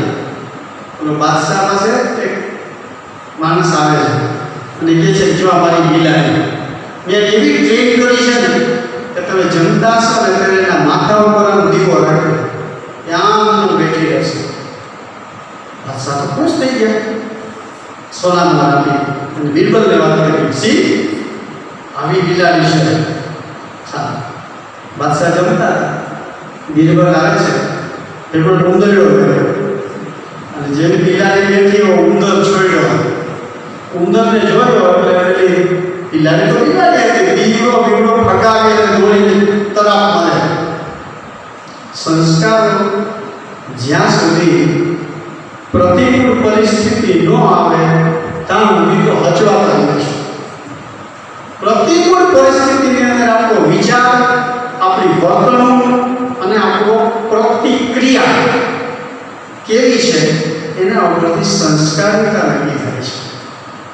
અને એ સંસ્કાર જુદી જુદી વ્યક્તિઓમાં જુદી જુદી રીતે કેમ નિખરે છે, પણ એ જ સંસ્કાર જ્યારે સંઘર્ષની કસોટીમાંથી પસાર થઈને જે પાસ થાય ત્યારે એ સંસ્કારને ધર્મનું લેબલ લાગે છે. એની કહાની એ મહાભારતમાં છે. એટલે એક કોઈ એવું પાત્ર નથી જેને સંઘર્ષ નથી. પોતાનું આત્મસન્માન માટે સંઘર્ષ કરતી દ્રૌપદી, ધર્મ અને સત્યને રાખવાની યંત્રણમાં હંમેશા મૈથા રહેતા યુધિષ્ઠિર, એનો સંઘર્ષ છે. દાનેશ્વરી કૃષ્ણ તરીકે જગતમાં પોતાની નામના અકબંધ જળવાય છે ત્યારે પોતે જેના વિના મરી જવાનો છે એ કવચ અને કુંડળનું દાન કરવામાં પણ પાછી કર્ણ એને પોતાનું દાનેશ્વરી પણ સાચવવાનો એક સંઘર્ષ છે. જુદી જુદી વિદ્યાઓ મેળવવા માટે જુદા જુદા રૂપે અર્જુન જુદી જુદી જાતની વિધિઓને પ્રક્રિયા કરે. જરૂર પડે તો શંકર ભગવાન આને મળે છે, જરૂર પડે તો ગંધર્વ બનીને કિન્નર બનીને એ 13મા વર્ષે એ કિન્નર પણ બને છે. બધાને પોતાના સંઘર્ષ છે. ભીમને પોતાનો સંઘર્ષ છે, દુર્યોધનને પોતાનો સંઘર્ષ છે. મરી જઈશ પણ એક સોયના અણી જેટલી જમીન નહીં આપું, આ મમત્વ અને આ નિર્ધાર એને કોઈથી છોડ્યો નહીં. બધું રસાતાળ થઈ ગયું ત્યાં સુધી છોડ્યો નહીં. એને એનો સંઘર્ષ છે. આવા સ્કિલ હોય પણ જો સંસ્કાર ન હોય તો કેવી સર્જન થાય, એની શું વલે થાય, એ પણ મહાભારત બતાવે છે. સ્કિલ પાવર છે. દ્રોણાચાર્ય બ્રહ્માસ્ત્ર અર્જુનને શીખવ્યું છે અને અશ્વત્થામાને શીખવ્યું છે. પણ અર્જુનને એક વખત દ્રોણાચાર્ય અર્જુનને પૂછ્યું કે બ્રહ્માસ્ત્રનો ઉપયોગ કોઈ દિવસ મનુષ્ય સામે કરવો નહીં. It was van. એક દિવસ દ્રોણાચાર્ય અર્જુનને પૂછે કે ધર્મ અને અધર્મનું યુદ્ધ થતું હોય અને હું અધર્મના પક્ષે હો તો તું મને મારે કે ન મારે? અર્જુન એક પળનો વિચાર કર્યા જવાબ આપે છે, મારું. ત્યારે દ્રોણ અર્જુનને કહે છે, તને મેં એમ કીધું હતું ને કે કોઈ માણસ ઉપર બ્રહ્માસ્ત્રનો ઉપયોગ કરતો નહીં. હવે આજે તને હું અનુમતિ આપું છું. કારણ શેને માટે લડવું, કોને મારવા, કોને ન મારવાનો વિવેક તારામાં જાગૃત થઈ ગયો છે. હવે તું બ્રહ્માસ્ત્ર વાપરજે. આ વાત અશ્વત્થામાને કહેવાની રહી ગઈ. શીખવી જ નહીં. Ashwatthama was the most competent warrior. Ashwatthama હતો. એની પાસે પાવરફુલ સ્કિલ હતી, પણ સંસ્કાર નહોતા. એટલે 18મી રાત્રે જે હનન કરે છે, યુદ્ધના બધા નિયમો તોડી, એક યોદ્ધાને તો શોભે જ નહીં, બ્રાહ્મણને તો કોઈ દી શોભે નહીં. આવું દુષ્કૃત્ય કરનાર અશ્વત્થામા એ સંસ્કાર વિનાનો સંઘર્ષ કરનાર માણસની કથા છે. સંઘર્ષ વિના સંસ્કાર અને સંઘર્ષ. સંસ્કાર વગરનો કોઈ માણસ સંઘર્ષ કરે ને એ દિશાહીન બને. જેનઝી ઘણા દેશોમાં થયા. દિશાહીન. સંસ્કાર નથી અને સંઘર્ષ છે. સંઘર્ષ વિનાનો સંસ્કાર છે ને નિષ્ક્રિય હોય, એમાંથી કાંઈ સર્જન ન હોય, વિધુર. સંસ્કાર જોતા સંઘર્ષ ન કરે. ઇવન તો પ્રાઇમ મિનિસ્ટર લડવાય ન ગયા. પોતે તો ન ગયા, પોતાના છોકરાઓને લડવા ન માંડ્યા. ન માંડ્યા એના કારણે એને કોઈ ગાંઠતું જ નહોતું. એ યોદ્ધા તરીકે પ્રતિપાદિત જ નહોતા થયા. સંસ્કાર હતા, સંઘર્ષ હતો. સંસ્કાર અને સંઘર્ષ બંનેનું જ્યારે સંતુલન હોય ત્યારે રાષ્ટ્ર નિર્માણ થાય છે. ભગવાન કૃષ્ણ કેશવે આ કર્યું. સામાન્ય માણસને રમતા રમતા ગીટીડે રમતા એક કર્યો. સામાન્ય સ્ત્રીને એમ્પાવરમેન્ટ આપી અને મહાન બનાવી. પોતપોતાની રીતે એકઠા ન થઈ શકે, એક સાથે જોડાઈ ન શકે એવી જુદી જુદી શક્તિ ધરાવતા પાંડવોને એક કર્યા. બહુ મોટું કામ હતું કૃષ્ણ. અને 5000 વર્ષ પછી એક બીજો કેશવ આવે છે. એને આ છે, પોતાની પાસે કોઈ રિસોર્સ નથી. નાનપણમાં મા બાપ ગુજરી ગયા છે, એ પણ મા બાપ નહોતા. એને પણ ભાઈને ત્યાં એને ભણે છે, મોટા થાય છે. પણ એક સપનું છે, રાષ્ટ્રની સંસ્કૃતિ, રાષ્ટ્ર ભાવનાનું, એકતા અને અખંડિતતાનું સપનું. સામે કોઈ નથી, પોતે એકલો જ છે. પ્રત્યવાયના વિદ્ય કરીને શરૂઆત કરે છે અને જોતજોતામાં દુનિયાને એક એવો માનવ પુંજ મળે છે કે જેની જાતિ જુદી છે, જેની માન્યતાઓ, શ્રદ્ધાસ્થાનો બધું અલગ છે. જે કોઈ આંગળી ભક્તિમાં કે આંગળી શ્રદ્ધામાં રાજતા નથી. બસ સંસ્કૃતિ અને રાષ્ટ્ર સર્વોપરી છે. જેના જીવનમાં સેવા છે, સેવા છે, સાદગી છે, સિમ્પલિસિટી છે, સ્વ અનુશાસન છે, સહકારિતા છે અને એકતા છે. આ સંસ્કારોનું હાથું લઈને આજે 100 વર્ષથી એક પુંજ બનીને દુનિયાની નોંધ લે કે ન લે એને કોઈ દેખાવું ના થતી એવો માનવો નિર્માણ કર્યા છે. આ એક મોટું યુગ કાર્ય છે. અને 5000 વર્ષ પહેલા પુણે હતી અને દીર્ઘ દ્રષ્ટિથી શ્રી કૃષ્ણએ જે વાતો મૂકી એ પાછી સમાજમાં એ જ રીતે હજી ચિરંજીવ બને એને માટે માનવ સમૂહને જેમણે પ્રેર્યો છે, જેમણે બાળપણમાં કીધું કે જે મારી સંસ્કૃતિનો ઉત્સવ ન હોય એના ઉત્સવમાં હું ભાગ ન લઉં. કોર્ટમાં એ માણસ એમ કહે છે કે હું જે કરું છું ને એ મારા સ્વાતંત્ર્ય માટે કરું છું, રાષ્ટ્રના સ્વાતંત્ર્ય માટે કરું છું, અને મારો અધિકાર છે, હું કરવાનો હું કરીશ. વંદે માતરમ જેવો શબ્દ બોલવા માટે એને હંમેશા સ્કૂલમાંથી કાઢી મૂકવામાં આવે છે. સંઘર્ષ છે, ઉપાડેલો સંઘર્ષ છે, અને ઉપાડેલો જે સંઘર્ષ હોય એને તપ કહેવાય. જગ્યા મળે નહીં, ટ્રેનમાં બેસતા હોય ને ઉભા બસનો ડાંડો પકડીને હાલતા હોય ને તપ ન કહેવાય. જુનાગઢથી વેરાવળ નથી હું ઊભો આવ્યો, ક્યાં છે કઠામાં નથી, પણ હું એસીમાં જઈ શકું છું, હું કરી શકું છું. પણ ડાંગના અંતરિયાળ વિસ્તારમાં અમારા ડૉક્ટર લોકો જાય છે અને જે પરિસ્થિતિમાં કામ કરે છે એ દુઃખને નિમંત્રણ આપીને મેળવેલું દુઃખ છે. આને તપ કહેવાય. આજે પણ બની રહી છે.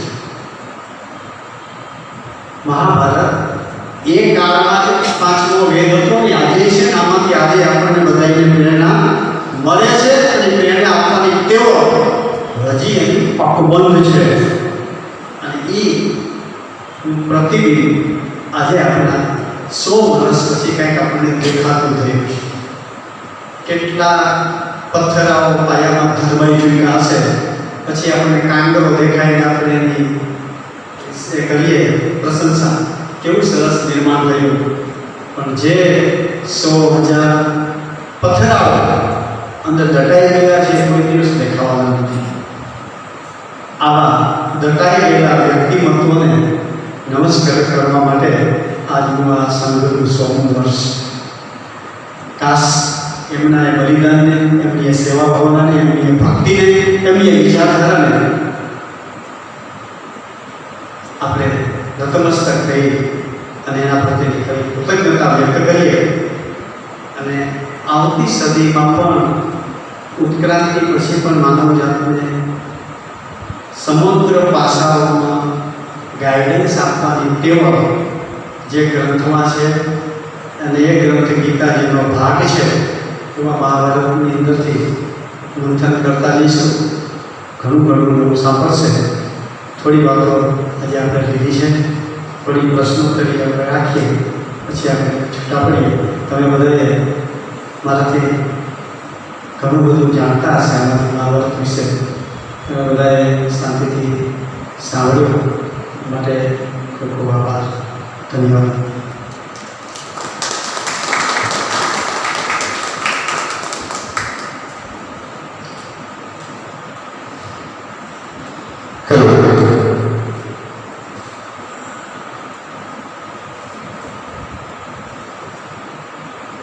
કોઈને પ્રશ્ન હોય તો અથવા પૂર્તિ કરવી હોય ને જાણતા. તમે જે પહેલા તમે જ પ્રશ્ન રજૂ કર્યો હતો કે કેવું મહાભારત વાંચવું, એનો જવાબ છે જી. છેલ્લા 5000 વર્ષમાં મહાભારતના અનેક સ્વરૂપો આવ્યા છે. દરેક ભાષાના જુદા, પ્રદેશના જુદા, બોલીઓના મહાભારત જુદા. આમાં સાચું મહાભારત કોને ગણવું? આ ચિંતા 100 વર્ષ પહેલાં થઈ. અને એમાંથી એક પરદેશની અંદર પીએચડી કરીને આવેલા બહુ મોટા વિદ્વાન ડૉક્ટર V.S. સુખથાનકરને આની જવાબદારી સોંપવામાં આવી કે આ સાચું મહાભારત ભેગું કરો.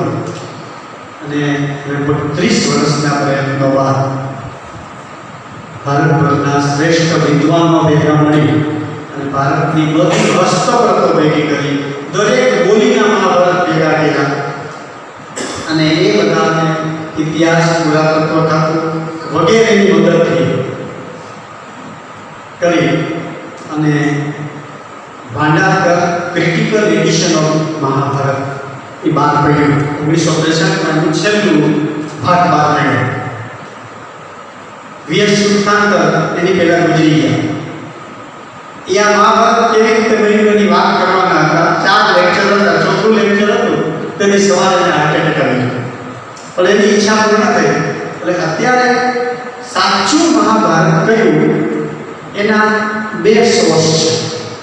ઓરિજિનલ મહાભારત એક છે Bhandarkar oriental research institute Poona એટલે બોરી એની ક્રિટિકલ એડિશન જ્યાં સુલતાનકરના લોકોએ આપેલી છે એ જેનું ગુજરાતી ભાષાંતર પ્રવીણ પ્રકાશને બહાર આવ્યું છે અને આવડા 20 વોલ્યુમ છે. મુરારી બાપુ અને રમેશભાઈ ઓઝાએ જે 10 વર્ષ પહેલા મુંબઈમાં એનું વિમોચન કરેલું. આ એક સોર્સ છે. બીજો સોર્સ ગીતા પ્રેસ ના 6 આપતા ગ્રંથો છે અને એ પણ ઇક્વલી બોરી જેટલું જ ભાંડારકર રિસર્ચ જેટલું જ એ ઓથેન્ટિક ગણવામાં આવે છે. એ હિન્દીમાં છે. આ બેમાંથી જે આપણને ફાવે એ ગ્રંથો વાંચવા જાય, રોજ વાંચવા જાય, ભલે 10 કે 15 શ્લોક વંચાય પણ વાંચવું જોઈએ ઓરિજિનલ. સંક્ષિપ્ત મહાભારત ગીતા પ્રેસના 2 છે, 2 ભાગ ગુજરાતીમાં છે. એટલે શરૂઆતમાં કદાચ આપણે ઓવરઓલ હાઇલાઇટ્સ લેવા માટે એ વાંચીએ તો ચાલે, સંક્ષિપ્ત મહાભારત. પછી સંસ્કૃત સાહિત્યનું સાત વલેકરજીનું અને ગાયકીમાં જે મહાભારતથી જૂના મહાભારતો તો છે જ પણ અત્યારના મહાભારતો આપણને વધારે ફાવશે એવા છે.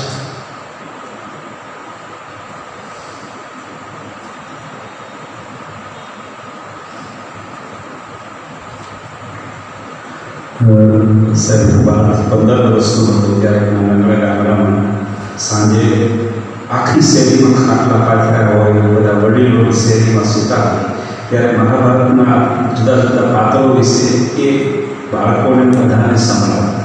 એ ઉપરાંત થોડું અક્ષર જ્ઞાન હોય પણ મહાભારતનું જે વાંચન કરતા ત્યારે જે ઇન્ટરેસ્ટ અને જિજ્ઞાસા ઉભી હતી એ ખૂબ આનંદ હતો. વચ્ચેનો કેટલોય સમય એનાથી અલિપ્ત થયો. આજે ફરી વખત એ દિશા તરફ આજના લેક્ચર પછી એવું લાગે છે કે એ દિશા તરફ ફરી વખત પાછા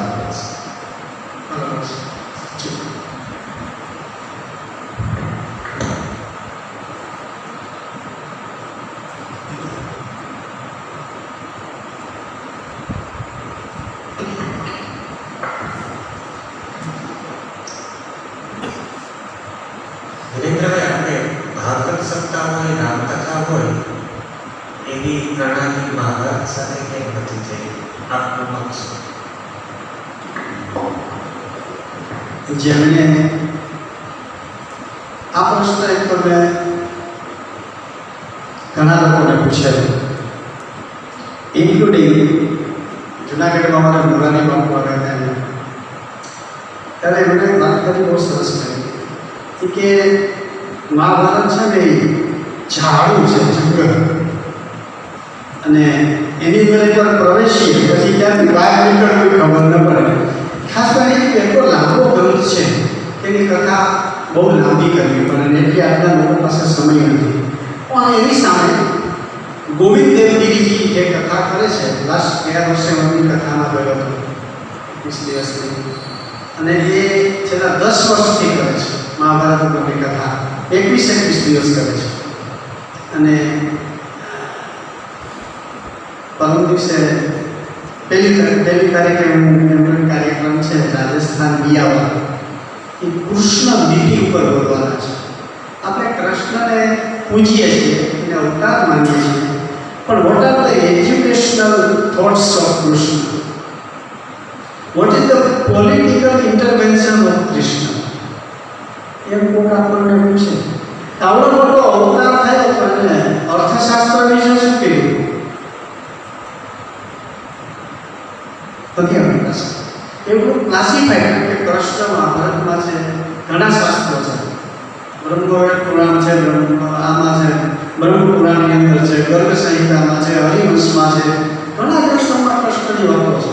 પણ એનું કોન્સોલિડેટેડ બધું ભેગું કરી એ જે કૃષ્ણના psychology of Krishna, philosophy of Krishna, economical principles of Krishna કામ નથી થયું.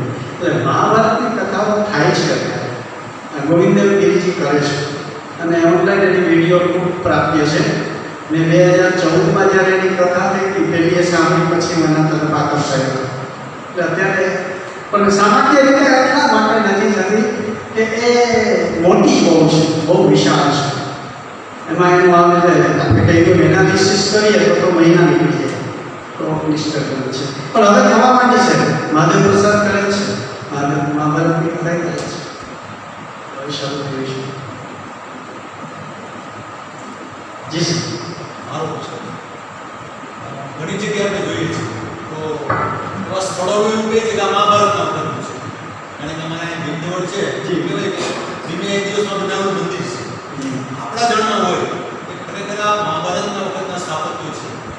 આપણા જણમાં એવા આપણા આ બાબતે આપણે અત્યારે હવે સદનસીબ છે કે આપણી પાસે એવા હવે સાધનો અને વૈજ્ઞાનિક પદ્ધતિઓ આવી છે. સી ફોર એક્ઝામ્પલ આપણે પાંચા એટલે આપણે આ કહીએ છીએ સુરેન્દ્રનગરનો પાંચા દ્રૌપદી ત્યાંની હતી. હવે આપણને ખબર છે કે એ પાંચા અને બીજું હોય તો ઉત્તર ભારતનું પાંચા એ જ વાત છે. એટલે એને સ્થળનું નિર્ધારણ કરવા માટેની ઐતિહાસિક ટીમ આપણે ત્યાં ફોર્મ થયેલી છે. એનું હમણાં મેં એક ડોક્યુમેન્ટ એ જોયું કે મહાભારતનું યુદ્ધ હતું એમાં બે લોકોએ ભાગ નહોતો લીધો. મહાન બે લોકો એવા હતા, એક વિદુર અને એક બળદેવજી. બળદેવજી છે બલરામ, એ મહાભારતના યુદ્ધ વખતે એને કીધું કે હું યાત્રામાં જતો હતો. દુનિયા આખીના રાજા મહારાજાના આવું મોટું યુદ્ધ હોય અને બલરામ જેવો આવડો મોટો લીડર એ કે એવું યાત્રામાં ગયો હતો. આ લોજિક લાગે છે ગળે ઉતરે આપણને? એ પોતાની જાતને અલિપ્ત કેમ રાખી શકે? અને કેવા બે મોટા એના શિષ્યો દુર્યોધન અને ભીમ. કારણ કે મહાભારતનું યુદ્ધ પૂરું થયું તો એ પાછા આવી ગયા. એ વખતે આવ્યા હતા. અને ભીમે જ્યારે ખોટી રીતે દુર્યોધનની સાથળ ઉપર ગદા બાંધીને યુદ્ધશાસ્ત્રના નિયમ વિરુદ્ધ હતું ત્યારે બલરામ પોતે પાછા ઠેકી પડે છે. મારી નાખો ભીમને. આવું હજાર પાછું કૃષ્ણનું કોમ્યુનિકેશન કામ લાગે છે. આ બલરામ જે તીર્થયાત્રામાં નીકળ્યા ત્યારે ક્યાં ક્યાં ગયા હતા એવું વર્ણનમાં આપવામાં છે. અને હમણાં એક રિસર્ચર છે એણે દરેક સ્થળને પાસે જઈ કારણ કે અમુક સ્થળ એ ભારતમાં છે, અમુક સ્થળ અત્યારે પાકિસ્તાનમાં છે. પણ નવાઈની વાત એવી છે એમાંથી અડધાથી વધારે જે નગરો છે ને એનું નામ આજે એ જ છે. અને એને આપણો મેપ લેક્ચર હતું મેપ ગયો આ સ્થળ અહીંયા એટલે અહીંથી શરૂઆત થઈ દ્વારકા અને સેટેલાઇટ પિક્ચરથી પછી ત્યાં સુધી સરસ્વતી છે એ બધું એને બધું બતાવ્યું છે. એટલે આપણે એટલું સ્થળ નિર્ધારણમાં લોકવાયકાઓ એટલી બધી ભળી ગઈ કે ઓરિજિનલ નદી છે ત્યાં વિકૃત થઈ ગઈ. હવે એને આપણે આ રીતે સાયન્ટિફિકલી આપણે પ્રતિપાદિત આવું શું છે કે અમારે જૂનાગઢમાં તો પાણીની ગુફા અહીંયા છે કાંઈ પણ એવું રહસ્ય હોય ને એવું સારું સ્થળ હોય તો કાંઈ પાણી લાવ્યો છે બરોબર છે અને ઐતિહાસિક પુષ્ટિ મળતી હોતી નથી. અને એક સોર્સ પર પુસ્તકમાં વાંચવા માંડ્યું હતું કે મહાભારતમાં આપણે જે સંઘર્ષની વાત કરીએ ને સૌથી વધુ સંઘર્ષ શકુનીએ કરેલો હતો. એને આપણે કહીએ કે વાત તરીકે ઓળખવું છે. જી જી. પણ એમાં એને આ વર્ગના એક વિરોધ તરીકે કે ભાઈ કેટલા સંઘર્ષ પછી આ કક્ષાએ પહોંચ્યો હતો એમ. જી. એની જેલ યાત્રા અને બધું એમાં એનો ઉલ્લેખ હતો કેવી રીતે એને સર્વાઈવ કર્યું એમ. એનો સંઘર્ષ કેટલો બધો એમાં બતાવ્યો હતો કે બીજા કોઈ પાત્ર એનો સંઘર્ષ કરીને આગળ બતાવ્યો. આમાં સાતત્ય કેટલી સત્યતા કેટલી જી જી તમારી વાત બહુ સાચી છે. શકુની કેવો સફળ માણસ હશે કે જે વોઝ અ કિંગ હતો કે ગંધા તો કિંગ હતો એ કિંગ ત્યાં નહોતો રહેતો નહીં છતાં એના રાજ્યમાં બળવો નહોતો થયો કે એને ઉઠવાડ્યું કોઈ બીજો આવ્યો નહીં. એટલું જ નહીં એને આ હસ્તિનાપુરને ઉઠવાડી દીધું પછી. સો પાવરફુલ સ્ટ્રેટેજિસ્ટ કૃષ્ણની સમો બન્યો કોઈ સ્ટ્રેટેજિસ્ટ હોય તો એ શકુની હતો. એટલો વ્યૂહકાર હતો અને માત્ર કૃષ્ણ જ પહોંચી વળેલા એટલો પાવરફુલ હતો. અને પછી એક લોકવાયકા એવી છે કે એમણે એની બહેનને ધૃતરાષ્ટ્રને પરણાવવી પડી. કારણ કે વિશ્વપિતામાં કીધું જો તમે ગાંધારીને પરણાવશો નહીં ધૃતરાષ્ટ્ર સાથે તો હું તમારું રાજ્યનું ખેદાન વેદાન કરી મૂકીશ. અને એને વિશ્વપિતામાં કરેલું હતું અંબિકાને અંબાલિકાનું વર્ણન કેવી રીતે અને કરી નાખ્યા. સર આ આપણે ત્યાં સતીઓના નામમાં ગાંધારી નામ આવે છે. અહલ્યા, દ્રૌપદી, તારા, સીતા, મંદોદરી તથા ગાંધારી નામ સતીમાં શું કામ આવે? એવું એનામાં શું સબંધ? એ કહેતા ભાઈ ઇટ વોઝ ધ ફુલિશનેસ. પોતાના બાળકોને સંસ્કાર આપવા માટે આંખ ખુલ્લી રાખવી જોઈએ અને આંખ બંધ કરી એટલે તો થયું. એ સિવાય પણ ગાંધારી પાસે સત્ય વક્તા હતી. દ્રૌપદી ચિરણ વખતે એને કંઈ જસ્ટિફાઈ નથી કર્યો દુર્યોધનને. જ્યારે જ્યારે યુદ્ધની વાત આવી ત્યારે એવો ઓલવેઝ અગેન્સ્ટ દુર્યોધન. એને વિજયી ભાવ એવો દુર્યોધનને કોઈ નથી કીધું. દુર્યોધન જ્યારે જ્યારે પગે લાગવા માંડે, આવા પગે લાગવા આવે ત્યારે વિજયી ભાવ એવો નથી કહી ત્યારે. He was not in favour of his son. કારણ કે એને ખબર હતી આ કેવી. અને હંમેશા ઉપેક્ષિત પરિસ્થિતિમાં જીવવાનું, સત્યનું આચરણ કરવાનું, ભીષ્મ પિતામહ જેવાને પણ ચોકે ચોખ્ખું સંભળાવ્યું. આ કરે એ ગાંધારીમાં હતી. અને ભોગ કેટલો આવ્યો કે જો હું ધૃતરાષ્ટ્રને નહીં પરણું તો મારું રાષ્ટ્ર ગાંધાર ખેદાન મેદાન થઈ જશે. હું જિંદગી જીવી જઈશ મને ગમે એવું થાય. મારે મારા રાષ્ટ્રને નષ્ટ કરવા નથી. આટલું બલિદાનની ભાવના ગાંધારીમાં હતી. એટલે ધૃતરાષ્ટ્રની પત્ની થઈને આવી. એટલે એનું નામ કહેવાય છે સીતા, મંદોદરી તથા એની સાથે નામ લેવાય છે આવી સ્થિતિ. એટલે શકુની હું તમારી સાથે એગ્રી છું. પણ એને આવીને છ કપટ કરીને હસ્તિનાપુરનું ખેદાન મેદાન કરાવી નાખ્યું. આ વાત બહુ ઐતિહાસિક નથી. એવું પ્રતિપાદિત મહાભારતમાંથી નથી થતું કે એને વેર લેવું હતું ધૃતરાષ્ટ્ર આમ લઈને હસ્તિનાપુરને મરાવી નાખ્યું. એવું નથી. He was loyal, he was faithful to Hastinapur.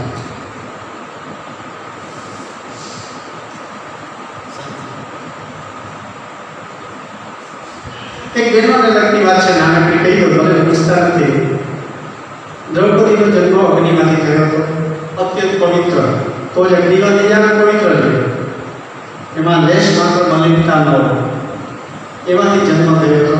દ્રુપદે તપ કરીને મેળવેલી હતી. ચોક્કસ હેતુ માટેનો જન્મ થયો હતો એનો દૃષ્ટદ્યુમ્નનો ભાઈબંધનો. અને સી વોઝ એના જમાનાની એ મોટી વિદુષી પણ હતી. સર્વગુણ સંપન્ન હતી. Symbol of તિતિક્ષા. તિતિક્ષા કોને કહેવાય કે દ્રૌપદીના જીવનમાં હતું. આવી દ્રૌપદી સામાન્ય સ્ત્રી નહોતી. અને એમને ત્યાં મહેમાન થઈને આવેલો દુર્યોધન જળ ત્યાં સ્થળ અને સ્થળ ત્યાં જળ હાલવા જાય છે અને પડી જાય છે. અને દ્રૌપદી એમ કહે આંધળા લઈને અને આ દુર્યોધનને લાગી આવે છે અને એનું વેર લેવા માટે પછી મહાભારત કરે સાવ ખોટી વાત છે. મહાભારતમાં ઉલ્લેખ નથી. એટલે ઘણી બધી વાયકાઓ અને લોકોથી એવી બધી ઘૂસી જાય છે. નદીમાં કેટલી બધી ગટરો આવી જાય સમય જતાં. એમાંની એક આ છે. સામાન્ય સ્ત્રી પણ કોઈ પોતાનો દેહ હોય આવી રીતે પડી જતો હોય તો કંઈ બધાની હાજરીમાં એનું નિર્ભરતા એની ઉપર હસી ના કાઢે એવી ન હોય કોઈ સ્ત્રી. આજના કાળમાં એવું હોય તો દ્રૌપદી તો કેમ હોય? એટલે આવી ઘણી જે ખોટી વાતો મહાભારતના નામે મહાભારતમાં ઘૂસી ગઈ છે એ દૂર કરવાનું કામ આ ક્રિટિકલ એડિશન કરેલું છે. એટલે એ વાંચવા ગયા.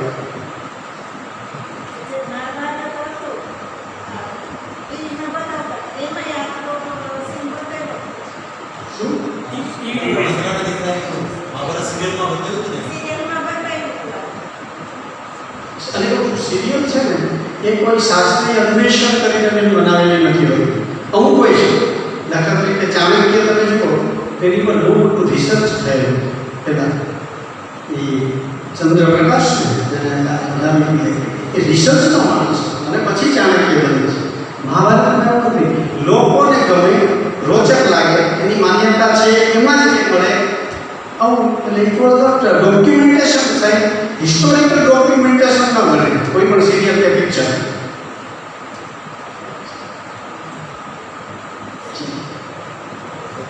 વિજ્ઞાનના એક વિદ્યાર્થી થઈ અને આ તરફ વધવાની પ્રેરણા ક્યાંથી? એગ્રીકલ્ચર એટલે સાયન્સના સ્ટુડન્ટ ત્યાં છો તમે અને આ ધર્મ અને ગ્રંથ અને લિટરેચર તરફ પ્રેરણા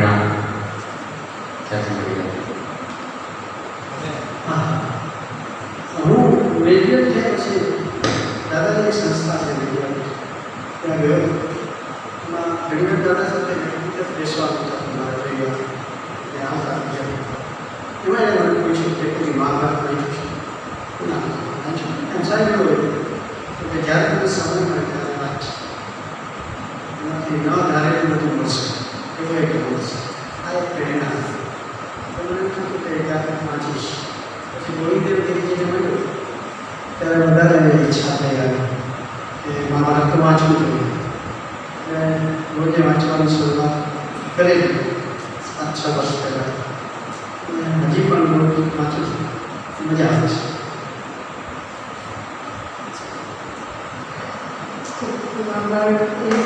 ખૂબ સરસ મહાભારત ગ્રંથોની વાત કરી તે બદલ ખૂબ આભાર. હવે વિરેન્દ્રભાઈને સન્માન કરવું એ આપણા માટે બહુ ગૌરવની વાત છે. એનું સન્માન આપણે પ્રફુલ્લભાઈ વિનંતી કરીશું કે સન્માન કરશે પુસ્તક પ્રમાણે.